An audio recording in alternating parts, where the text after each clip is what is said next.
Welcome back to WallysTech.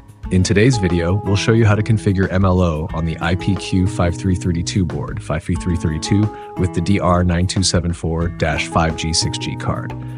Whether you're working on industrial wireless projects or exploring advanced Wi-Fi solutions, this tutorial will guide you step by step. Step 1. Connect your hardware. Let's begin by setting up the hardware. You'll need a UART cable for this step. Here's how to connect the pins. GND, black cable, TX, white cable, RX, green cable, VCC, not required. Once the connection is complete, we're ready to move on to the software configuration. Step 2. Load the firmware. Make sure the firmware file is in the same folder as TFTPD32. Follow these steps. 1. Open the terminal and boot into U-boot mode. 2. Update the machine and configure the card slots for MLO support.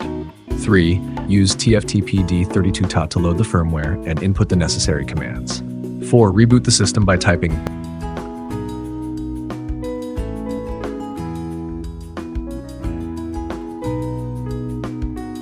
reset. Step 3. Configure the access points AP. After rebooting, edit the wireless configuration file with i/etc/config/wireless. Here's an example configuration.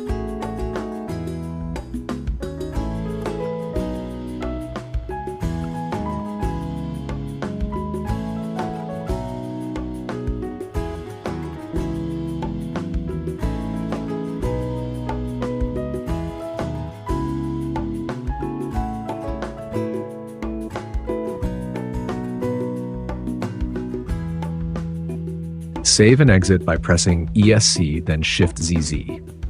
Apply the new settings with Wi-Fi. Check the status of the radios using IWconfig.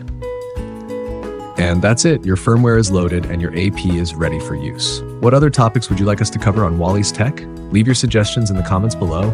We're always listening. If you're interested in purchasing this hardware for testing or your next project, reach out to our sales team at sales1@wallystech.com. Don't forget to like, subscribe, and turn on notifications to stay updated with our latest videos. Thanks for watching, and we'll see you next time.